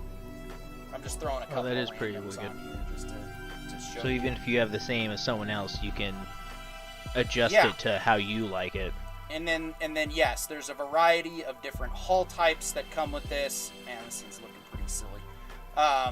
And just different skins all around. So I actually kind of rebuilt a Strange New World style using the original Constitution. It came out kind of cool. But yeah, you have all these different things that you can really express yourself with on different designs. Let's see. Let's throw the. So this is like Pimp Your Ride Star Trek edition? Yes. I find myself changing my ship so often. Like the player base basically agrees that Space Barbie is the true end game for this game. And it So wait a minute. Now I want to know: are you changing your ship around because you just want to play with the function, or because you're trying to avoid certain space police and you need to respray your ship every once in a while? No, I am just showing off the function, but that is funny. Yeah, no, you show up to the local spaceport spray and pay. But yeah, I mean, and then like I said, most all the ships have. Did I just change my design? I have a question about this. Is space flight a part of the gameplay experience, or just the actual in-person avatars? Like, This can is you fly around mostly- and? This is mostly like space battle stuff. There Yeah, is okay. ground combat and ground content as well. But yes, space flight is a huge part. Now, it's not that hard to get into. It's on a flat plane with a 70-degree pitch up and down. So you can't. It's not like a real space sim. They keep it styled to Star Trek. So it's still very much a Star Trek game in the combat. But yes, space flight, space combat is one of the main features of this game overall. Well, and then right, I was gonna show. As I love somebody seeing who's, DS9 there. Okay. As somebody who spent time in wet military, shall we say, do you find that ship tactics translate well, or? It's basically like broadside ships in space is the best way to describe it. So yeah, it's kind of like being on a 3-dimensional ocean where there's more, you're flying in a box, but it definitely takes from the more seafaring time. And so, yes, but at the same time, I mean, it also depends on what you invest your time in. Like, there's players who go out of their way to chase DPS or damage per second and try to build super boats. Yeah, that'll happen in every MMO. Yeah, but the thing is, you don't feel like you're left behind. This game is very safe, and you're in a safe environment overall. Like, you can't be harassed by other players. No one's gonna come along and just blow you up because you're a noob. It's all Unlike everything EVE is, Online. huh? Unlike EVE Online. Yeah, no, definitely not. Like I part of me kind of wish this game was like EVE, but as the years have gone by, Yeah. I'm actually glad that it's not. But EVE just to give you an Online's a idea of whole some of the second custom life. options, like Yeah, really. there's several different heads to choose from, and you can just do random stuff. You don't have to commit this hard to have a player. They also have a very they have a simplistic one, or they even have templates you can just change here. And then, of course, to give you an idea, here's just some of the uniforms you can choose from. I don't own all of these, but Wow. yeah, no. I would spend self-expression at least an hour and a half, 2 this hours in there. alone, I think, is why this game is still on right now. Is because I've even met people in game who have never watched an episode of Star Trek, and they love spending hours just just playing Space Barbie, like I said. Oh wait, I need that. Transmog. So, let's see. I could probably crank out one task force mission right quick just to show you guys some of the combat, even though it's a little choppy. But we're still figuring out our bitrate protocols and how to get everything to look better. Is what it is. John, do you have any other questions? Yeah, one of my biggest questions is, how do you play this with your friends? Is it console or cross-platform or? Unfortunately, right now, due to the limitations of the console build, it is not cross-platform. Now, it is available on PS4 and Xbox, but unfortunately, if anyone watching or if any of you guys decide to play on those, sadly, we won't be able to play together. I still, however, can give advice on builds, and now I'm not really a DPS chaser. I did a little bit of it just because I wanted to have at least one ship in my arsenal that could kick a lot of ass. In fact, I'm going to switch to that one because that's actually my favorite Star Trek Online design that they ever came out with. This one's actually a newer, updated version of that design because they had the Mirror Universe special for the 12th anniversary, which is when they added this mission pod on the top that you see here. But this is what I consider my flagship. It is so much fun. I've loved this design since they released it for the Enterprise F contest. I think it's extremely sleek and it flies well. And just everything about this ship is a lot of fun. Let's see if I can grab a random mission. Looks like a sovereign that somebody decided, nah, it needs more teeth. That's exactly what I felt it was too. But it's also, it even manages to throw more curves than what the Sovereign has, which I thought was impressive. Because the Sovereign was actually my favorite Enterprise for the longest time. And I guess if you are going to play the whole you can't count the games rule, then yes, the Sovereign would technically still be my favorite. I'll just do a quick one. So this one would be one of the ones that people use to do their DPS checks on often. So it'll probably go very quick, or I'll end up with a bunch of noobs and it'll take up the rest of the show. No, if that happens, I'm just kidding. So yeah, I really like this design. I especially like some of the stuff they added to it over time. Like they eventually added a little ship that deploys out the back. For this one, they added a shuttle bay so I can deploy, and I've got Delta Flyers equipped on it. So there's a whole bunch of different shuttle pets you can add for ships that have hangar bays. What's the use of those? What? Like, what's the point of that? Why did that ship just come off of your back? Are you flying around in it now? So this is just a little support craft. It just adds its own, more damage to what I'm doing, and it just adds more help that way. It also makes for a good moving target. And yeah. Oh, that's dope. So it messes with that whole companion thing that a lot of MMOs have, and it's actually literally a ship. That's really fun. No, it's its own ship, and once it blows up, I just recall it, and then it goes on a cooldown timer, and then it recalls, and then here you can kind of see one of the Delta Flyers I deployed sitting out there. It sounded like someone else had a question. I would say this might be an unrealistic ask from a development standpoint, but I mean, can you actually go onto the bridge of any of these ships? That is an excellent question. I have a feeling the answer is yes, by the way.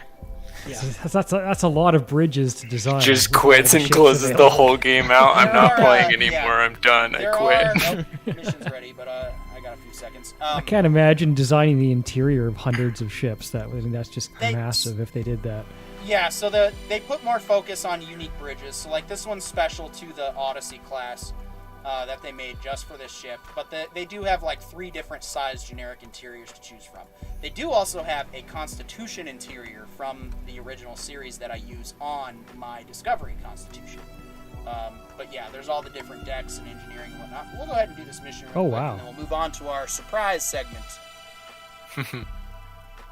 It's a surprise. You can't wait for it.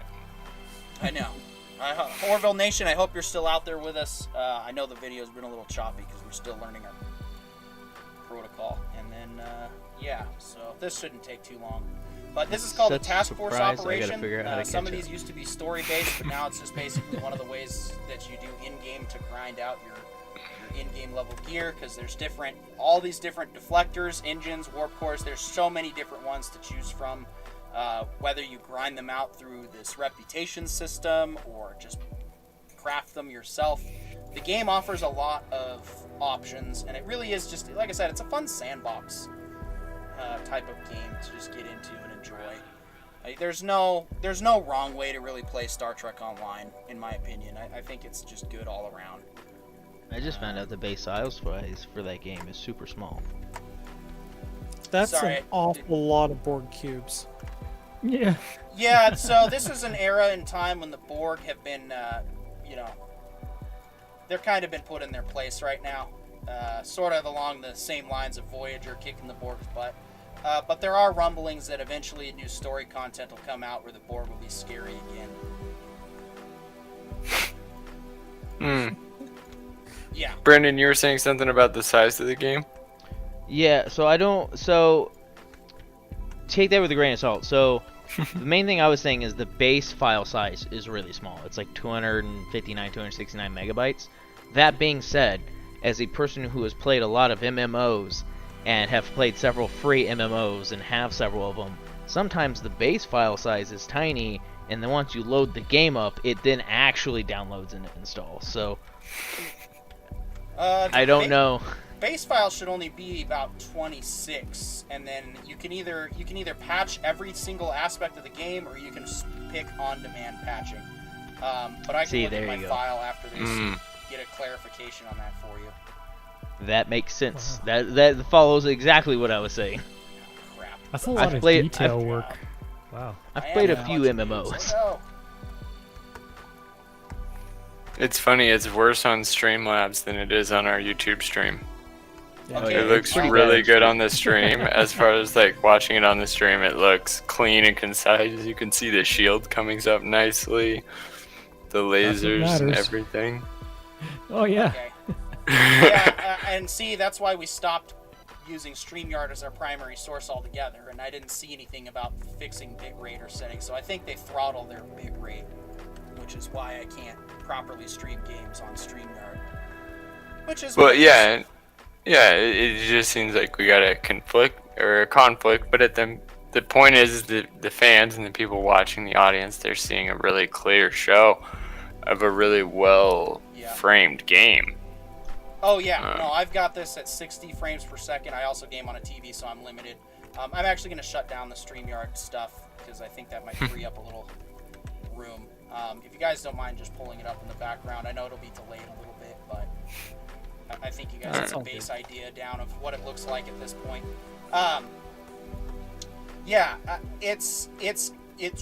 Visually this game has always looked good.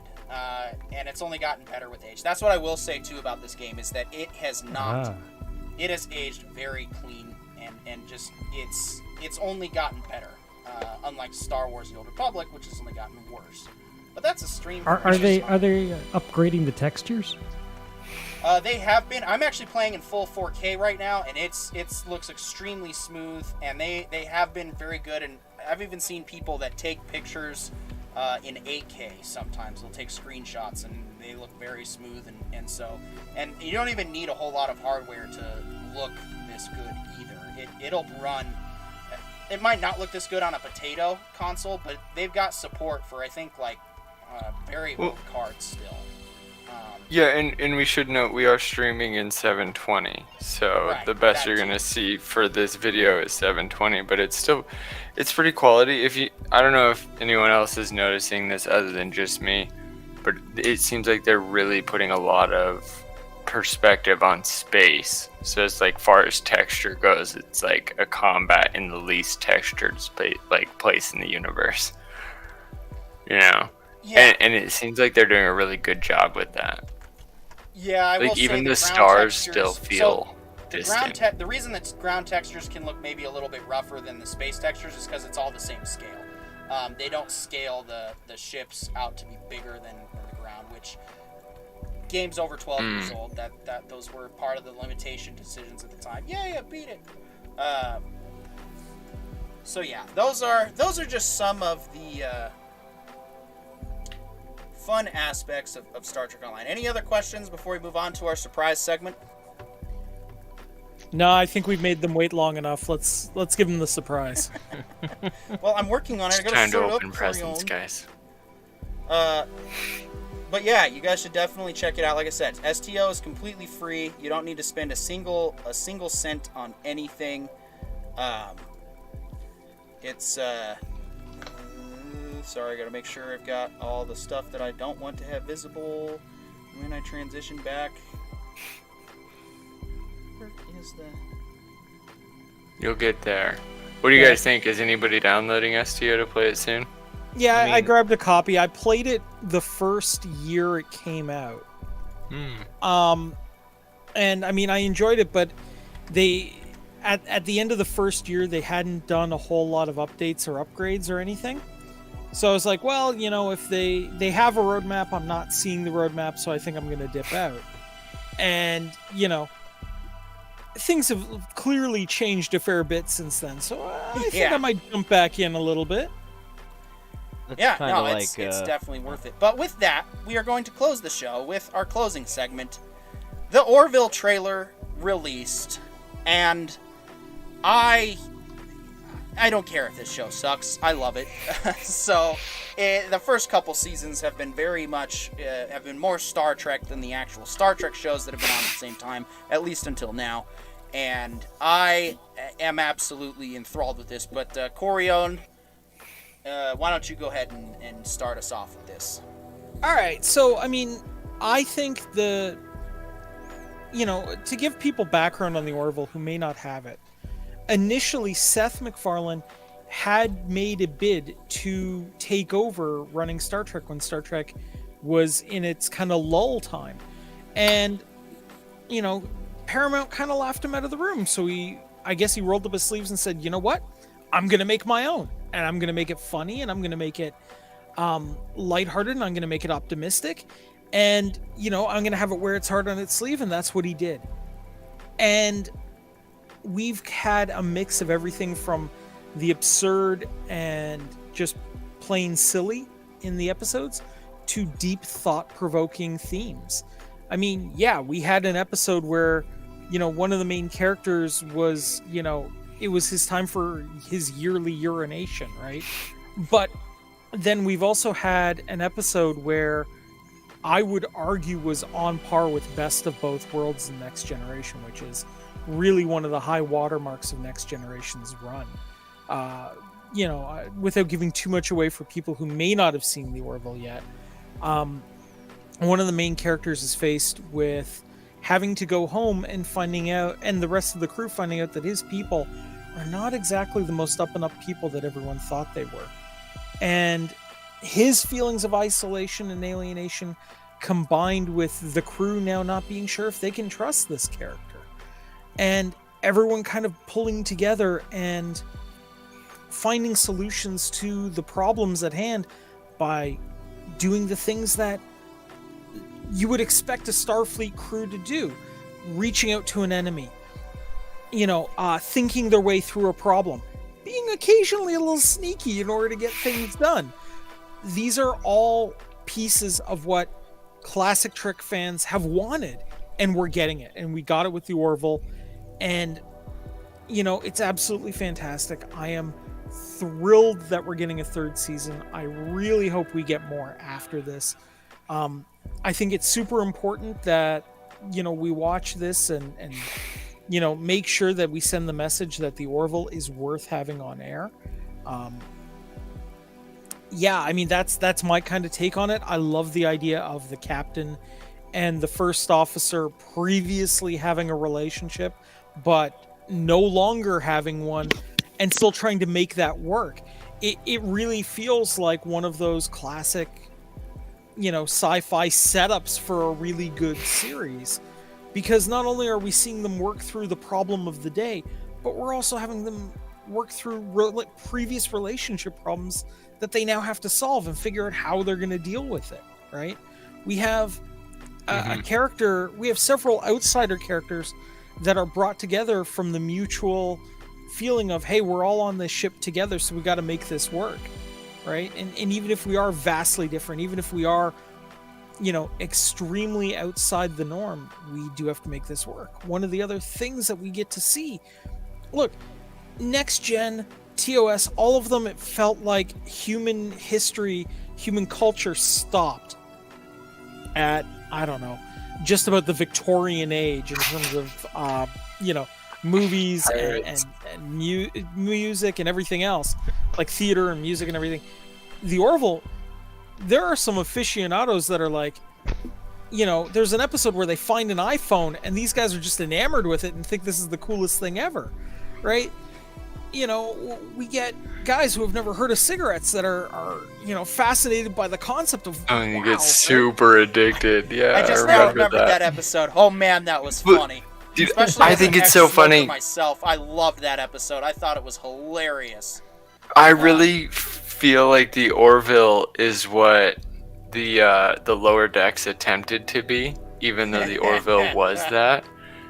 But I always like especially just the way you just like painted it, Carry-On, is like, and even the way Seth MacFarlane painted it, like, if you were to say that the Orville is within the Trek verse, and the Enterprise is the flagship, cream of the crop, best of the best, obviously you're gonna have 1 or 100 Orvilles in the fleet, and none of it's like, it doesn't break anything, because like he does handle the future's problems with a future mindset, does deal with his ship according to a captain's, like he has a captain's policy, he has a captain's rule book, but then at the same time, he's not Kirk, he's not Picard, he's not Pike, he is Seth MacFarlane on the Orville. Oh, maybe that's the character I should have demonstrated with, was my Ed Mercer cosplay, because I even fly the updated 2409 Discovery with that character out of spite, and it is called the USS Orville. Nice. Yeah, no, it's. I'm probably gonna. I might have to do a stream for that as a promotional before the show starts. Yeah, I absolutely. I loved this show when I first heard of it coming out, and right out of the gate, it starts out very strong. I mean, by episode 3, it took a modern day. It did exactly what Star Trek has always done. Okay, here's the thing. Here's the reality, guys. Star Trek was never woke. Star Trek was progressive. Star Trek definitely ruffled feathers. But here's the thing. Gene Roddenberry did his message with respect to the audience at all times. And by respect, I mean he just simply had characters on screen doing things. And that's exactly what the Orville did, especially in episode 3 when they decided to kind of address the transgender situation by having a species that's all males. But as it turns out, females can exist there too. And so it deals with that situation in its own unique way. And it really... That episode 3, I think, is what really sold the show. Sorry for spoilers, for guys. sure. We've had all this time. The funniest thing is you say it's something that Star Trek has always handled, and I would rather say it's something Seth MacFarlane has always handled. Like, as far as shows getting backlash from, like, different groups and all of any left or right, Family Guy somehow never really gets hit, despite, like, and I've rewatched the series 100, 500 times now. And they wreck anybody in terms of whatever party they want to go after, and they go vicious, but they never alienate anybody. And I think Seth MacFarlane has been. I think South Park does a better job of that. But yes, well, South Park is much better at actually capturing the vision of the moment, but Seth MacFarlane is very good at hitting anybody he wants and never getting pushed back. He did a better job of it doing it with this show, because this was a platform where we got to see the more mature, grown-up Seth MacFarlane. And that's exactly my point, is I blame this on Seth MacFarlane more than I blame it on Trek. Well, yeah, because he's a Star Trek fan. Let's thread the needle a little bit. If I would argue that woke, or woke programming, carries a certain level of, it's not about posing an issue and hearing, what the issue is about. Being woke is, to me anyway, more about, this is the problem, this is the solution, accept it or be screwed. right? And this is why I'm right, not asking the questions, right? The best in sci-fi poses the question, poses a theoretical solution the author has come up with, but ultimately leaves it to the audience to decide how they feel about it. And that is what Seth MacFarlane does best, is he lets you sit, like he provides, like, here's the issue, here's a hyper-exaggerated part of that issue. Here's what I feel the solution could be, but ultimately, it's up to you, society, to make that call. And that's, I think, what he does best. Chris? And I just want to add one thing onto that. Is one of the major things that he does is he has the willingness to actually draw out the exaggeration that a lot of people will drag out. And that's like what you said, Parker, with the whole transgender debate. Well, what if the entire gender only relied on one side of the species? And he doesn't tell you how to feel about it. He doesn't end the episode with, this is why the world is better, as if we're all nice because Starfleet said so. Instead, he's like, this is how the characters felt at the end. How do you feel? You're a character yourself, audience member. Yeah, Shay Bean in the chat, teach us how to think, not what to think. Exactly, and that's the difference between current modern Trek, which is finally kind of moving away from that, at least with Strange New Worlds, versus what we've seen. So, Chris, why don't you go ahead and share your thoughts on Strange New Worlds? It's been a second since you shared. Orville. Right. Other Strange New Worlds. Straight up, I'm just more excited for the Orville than I think I've been excited for anything in at least the last 5 years. It's one of my favorite shows of recent times, especially the second season. Just escalated on everything that I loved about the first, and I agree. The first couple episodes when I first watched it, I was like, okay, this is funny, this is cool, but I kind of wonder. And then the third episode hit, and it's just like everything came together.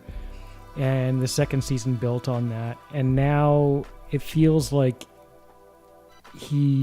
certainly from what I understand, he has all the more freedom to do what he wants to do.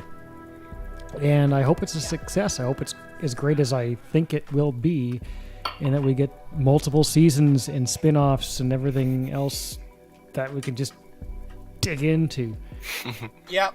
Make sure you utilize your accounts. Make sure any friends who have their accounts to at least, try to get them to watch at least once. And if they don't like it, they don't like it. But definitely we want to get as many people excited about this show as we can. And there's absolutely all reason in the world to be. And I think, I think what we're going to see, because this show in particular is booked solid for June now. Between Strange New Worlds, Kenobi, and this show, we already have our June planned out, which is nice. But I think we're going to see if we can have, two competing Star Trek shows that try to put the same ideals, or some of the same ideals and concepts forward. Because, Strange New Worlds is a bit more snarky than I would like to see for a Star Trek show. But at the same time, that's room for that show to grow into its own thing. Okay, the first season of Next Generation is not that great. The first season of DS9, Voyager, they all take time to find their stride. So Strange New Worlds gets at least one season from me now.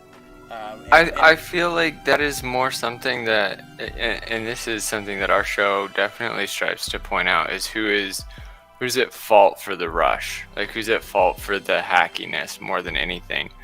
And in this instance, it really does feel like it is the C-suite.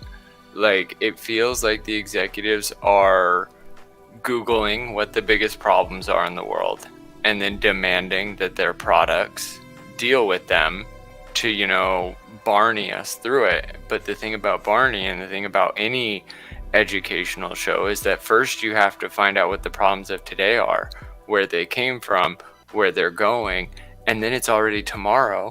So you're already talking in the history.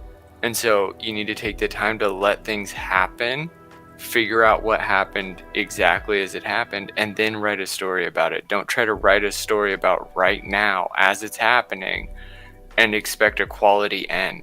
Like, you're just going to butcher everything. Sci-fi, you got to be more ambiguous, to an extent. You can't just write a show. You're absolutely right, John. You cannot write current time stuff directly. That's why Discovery fails. That's why Discovery is not going to be remembered in the long run, because it focused way too much on exactly what Shabean said, teaching us what to think, telling us what we're supposed to think. And it didn't have respect for the audience the way that Strange New Worlds has started to have a bit. And it's not so much just a disrespect for the audience so much as it is an attempt at, look, we're right here right now. We exist too. Like, you're on your Facebook, now here's your sci-fi version of your Facebook. And that's stupid. That's not why we watch movies. It's not why we read books. It's not like all of these, all forms of story platforms, anything that gives a story, it's not about right now. Yeah, sure, it's about today in the grand scheme, but more like if I'm a writer and I'm going to write about right now, what I'm talking about is between the last 27 years and today. And that's right now for me. That's not today, like this week in the news, they discovered that there's a microorganism that might be able to survive in space, so let's make an episode about how that microorganism saves the Discovery. It's too fast. It's too convoluted. It's contrived.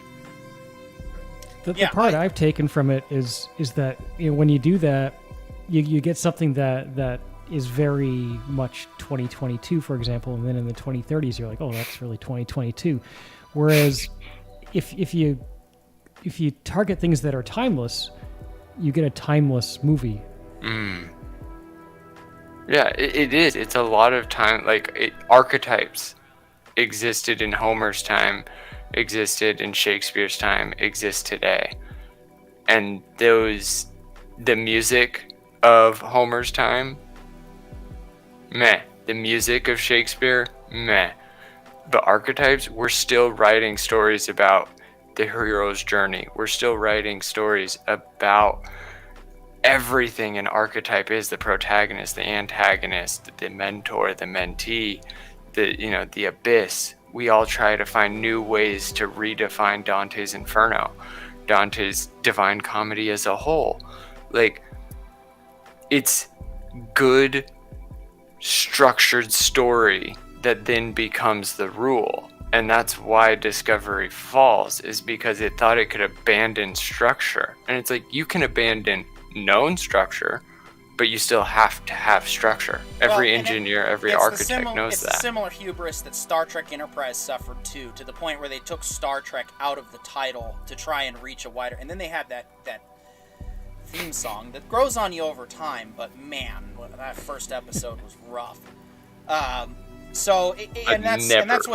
why Orville, whereas Orville's the best of both worlds. Orville can try to be like Star Trek sometimes, but it doesn't have to be, because it's not limited to the product. And so, but at the same time, it goes back to what I was saying about Strange New Worlds. If it wants to diverge into its own Star Trek product in the end, I think at Shabean this point, we're probably better off. Go ahead. Shabean says we're still writing stories about the gods and the heroes. Absolutely. Absolutely. And that's what most, like I said, there's certain people out there who have the opinion that certain stories are just rip-offs of other stories, and that's when I just am like, you know what? It all goes back to that. Every story is a rip-off of that first tale told around a campfire. And that's just how we define our generations, and how we can choose to define our generations. It's even shorter than that. Every story is a rip-off of the first story your parents told you. Whichever one of those stories excited you the most. Like, for me, Narnia is the most exciting story I've ever read. And that was a writer who danced around 9 different elements of time as he wrote one conclusive, saga. And that, to me, is now how I view stories, is like, write all 9 at one point, and then eventually write all 9 all together. Yeah, I mean, Plato said in his works that there's only about 42 stories that actually exist that mankind will ever tell other man. And you know what? Okay, but that doesn't necessarily mean that your interpretation of those stories is not valid and is not true. And what you take away from that story could be something completely different than someone has ever thought of before. So tell those stories, right? I'm fine with somebody going, hey, Best of Both Worlds was, absolutely amazing, or The Drumhead was absolutely amazing. Let's figure out how to explain this in a different way to a modern audience who may not be familiar with that original story, but I can explain it to them in a way that fits their, current era, because the theme is timeless. Because the theme is universal to the human experience. And having that universality makes it approachable. Well, and the biggest and greatest thing about stories is that it's not so much that we need to relate with our own experience. It's that you need to tell it in such a way that we can imagine being in that experience. We just need to, like, a lot of these stories nowadays is like, well, I would never get myself in that situation, and then it's 10 seasons later. Like, that's why we don't relate to your show, is because we would never have gotten caught up in episode 1. Whereas, like, the good shows, the ones that live forever, are the ones that are like, I could see where I would make that flaw. I could see where I could make that mistake in every other episode, every third episode. And that's the whole great, like, the beauty of great writing is eventually you learn from all these shows to the point where it's like, I can't relate anymore because I learned everything in episode 1 and season 2 and season 3. I kept learning. I don't know who you are in real life, but you've definitely dropped some seriously good points in this chat, and we thank you for it. Stories help us relate to other people's experience, and that's exactly what it comes down to. Mm-hmm. I personally, do I disagree with some of the woke ideology and the woke message? Of course. I'm not going to hide that fact. But I don't disagree with their right to tell their stories and their right to have their opinions. Here at The Writer Brothers, our primary goal with this show and this network and this brand is we want to restore respect back in the discourse. And this is hopefully going to go beyond just pop culture and maybe into other stuff that needs to be, because at the end of the day, we are our ideas, we are our perspectives, we are our experiences, and that's what we share on this show, is our perspectives and our ideas on stuff we love. And we promote stuff that we like, and we call out stuff we don't like. Now, we're not always going to be in agreement on this panel, and that's perfectly okay. I don't want us to be. I don't want us to be a yes man show. I don't want us to turn into... like I said, I feel that some of our other pop culture friends are starting to, whether they realize it or not, become a woke antithesis. And by that, I mean they're just as toxic, just, being anti-woke. Now, I don't say that to put them down or to make them feel bad. I say that as a warning. The same way that Strange New Worlds episode 1 is a warning to society that we need to figure out our differences by yelling at each other, not killing each other. That's the same thing that I'm basically saying here, is like, guys, it's one if you don't like something, then stop talking about it. That's all you have to do in the end. We can gripe, and we do gripe. We griped about Halo. I'm not going to, say that I don't gripe about stuff. Of course. But we only griped about it for one episode. Exactly. One segment of one episode. Exactly. We're not going to come back to it after the finale. We're not going to talk about it and other stuff because it's not worth mentioning anymore. We don't like it. We moved on. That's that. If you like Halo, especially anyone watching this, great. I'm not going to say you're terrible for liking something. I want you to watch my stuff too. I'm not going to make you feel bad for watching my stuff because of what you like. Exactly. I'm going to tell you what I like. And I would even go to Petey, your point of, look, I would argue that the primary woke story that we see the most is female character, not in a great position, told she cannot do things by whatever group, does the things anyway, and has wonderful results, and everyone loves her for it. I would make the argument that has been done really fantastically in the Terminator franchise and the Alien franchise, and it was done in such a way that it was universally loved. So those stories can be told really well. It's not the terrible, story itself. It's the execution that maybe we have an issue with. Yep. And the theme is still good and valid and important. Hey, sorry guys, got to cut you off. We are pressed for time. We are coming up the end, and I got to do a couple of plugs for our friends over at Super Gamecraft. And so, let's give Sabine, our real quick, you said amen, you dislike something, leave it alone. Also, I noticed you got excited for Narnia. We do talk about books on this show from time to time. Actually, we're going to be doing Forever War next week. So we will be, so please come back and we do discuss books and any suggestions you might have. Don't know what material we'll get for June because we're booked, but with the last couple minutes, I do need to promote our friends over at Super Gamecraft. They are some affiliates of ours. They're a bit more colorful with their words, so just keep that in mind. But they do a lot of MMO gaming. They're kind of more of our gaming affiliate. We featured them on the show, whether it's their clips or whether it's them. But also, they did a cross stream with the Nintendo Pals, where they did a Smash Brothers tournament between both communities. It was a lot of fun to watch. I didn't get to participate because I don't have my Switch up and running right now. But please go and consider supporting these guys. They were kind enough, because I was appearing as the Ryder Brothers in their game chat. They were kind enough to plug us. So we are definitely giving them back. So if you like things Nintendo family friendly, definitely check out twitch.tv/Nintendo Pals. But if you're a little bit more, something a bit more mature, where you can get away with certain levels of humor, definitely check out Super Gamecraft. They're also just great people, just a lot of fun to hang out with and be a part of. Otherwise, any other final thoughts with the Orville guys, or just final thoughts in general before I jump in? Let's and have our guests sign off. Pitch their channels. Who? Let's have our guests pitch their channels. CC Karaoke. John, do you have the Self-promotion links available for them, or can you pull them up real quick while I talk about them? So, Chris, want to thank you for coming back again. We'll get his links in there. If you're looking for a cool karaoke hangout, Chris hosts a couple of different varieties for that. He's got his own solo show, and he's got his and that's actually all the time we have for today. And of course, Carrion Witch in Residence, you also have your show. We'll do better about promoting this. Thank you guys. Have a good week. We'll see you next week. Bye, everybody.